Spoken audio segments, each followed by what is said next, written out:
আসসালামু everyone, JSR মেহেদি ব্লগে আপনাদের সবাইকে স্বাগত।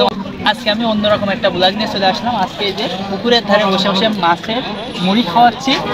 দেখুন কত রকমের রঙিন মাছ হয়েছে, দেখতেই কত সুন্দর লাগছে। উপভোগ করুন। আচ্ছা, একটু জুম করে দেখাও। হ্যাঁ, ঠিক আছে। আজ চলে এসেছি যশোর কালেক্টর ভবনের এই মনোরম পুকুরে। জায়গাটা সত্যি অসাধারণ, আর এখানে চারপাশে প্রকৃতির পরিবেশ খুব মনোমুগ্ধকর।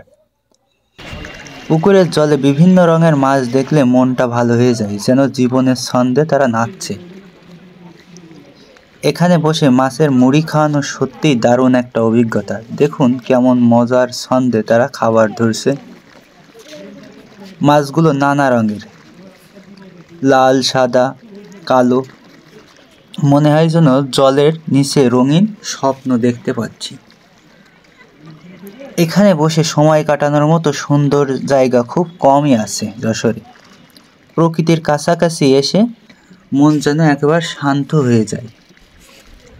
আপনারা যদি যশোর আসেন তবে কালেক্টর ভবনের এই পুকুরে অবশ্যই আসবেন। মাছদের খাওয়ানো আর এই পরিবেশটা উপভোগ করা মিস করবেন না কেউ। আপনারা সবাই এই ভিডিওটি কন্টিনিউ দেখতে থাকেন। দেখুন কিভাবে মাছকে আমি মুড়ি খাওয়াচ্ছি, এবং মাছ দেখুন কত সুন্দর করে মুড়ি খাচ্ছে। আজকের এই ভিডিওটা আপনাদের কেমন লাগলো অবশ্যই জানাবেন। আর এমন সুন্দর সুন্দর ভিডিও পেতে অবশ্যই জেএসআর মেহেদি ব্লগস পেজটি ফলো দিয়ে পাশেই থাকবেন।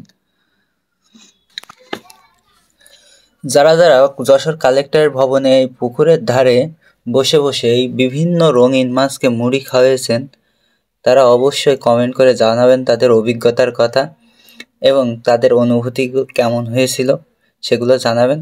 আর যারা যারা এখনও এই যশোরের কালেক্টর ভবনের পুকুরের এই বিভিন্ন রঙের মাছগুলো দেখেননি, তারা যশোর আসলে একবার হলেও ঘুরে যাবেন, দেখবেন, এবং কিছু টাকা দিয়ে মুড়ি কিনে নিয়ে এসে খাওয়াবেন। দেখবেন অনেক ভালো লাগবে।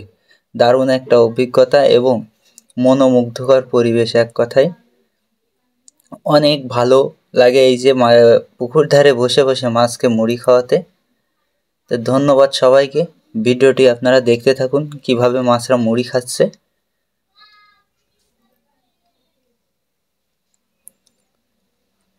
মাছগুলো দেখেন উপরে উঠে আসছে সবগুলোই।